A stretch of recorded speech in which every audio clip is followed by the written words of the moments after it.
এই নাও, এই টাকাটা রাখো।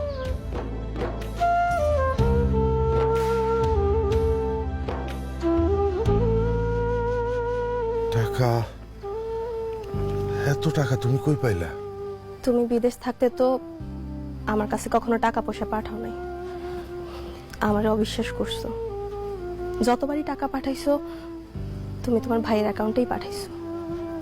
মাঝে মধ্যে যে 2-3 হাজার টাকা আমার হাত খরচের জন্য দিতা, ওই খরচ থেকে টাকা বাঁচাইয়া আমি একটা ডিপিএস করছিলাম। আর আজকে ডিপিএসটা ভাঙছি, ডিপিএস থেকে এই 1 লাখ টাকা পাইছি। এই 1 লাখ টাকাটাই তোমারে দিলাম আমি। তুমি এই 1 লাখ টাকা দিয়া ছোটখাটো একটা ব্যবসা করার চেষ্টা করো, দেখবা আল্লাহ তোমার ব্যবসার উন্নতি করব। তোমার চোখে পানি কেন? তুমি কাঁদতেছো কেন?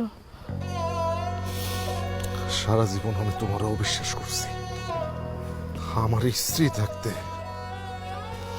আমি আমার ভাইরে বিশ্বাস করে তার অ্যাকাউন্টে টাকা পাঠাইছি।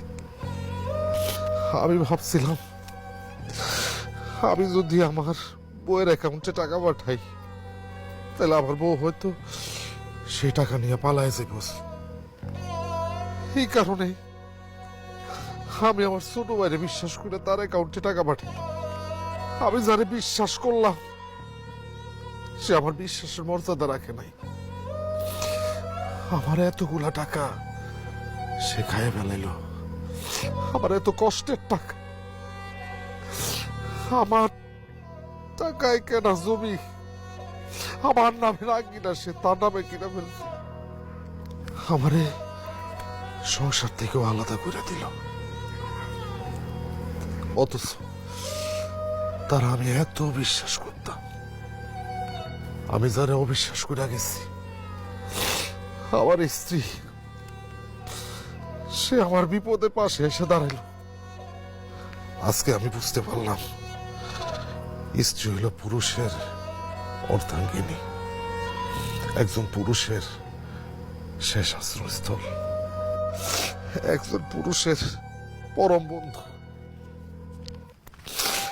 আমি আমি তোমার কথা দিতেছি, এই টাকা থেকে আমি আমি একটা টাকাও বাজে খরচা করুম না।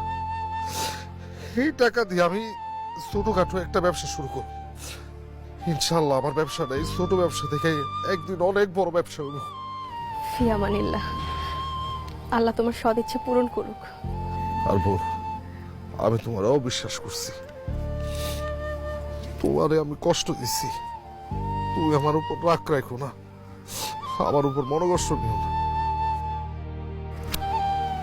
তুমি আমারে মাফ করে দিও বউ। এসব তুমি কি কথা কইতেছো? আমি এসব কিছু মনে রাখি নাই। এসব চিন্তা বাদ দিয়া চলো আমরা নতুন করে আবার শুরু করি।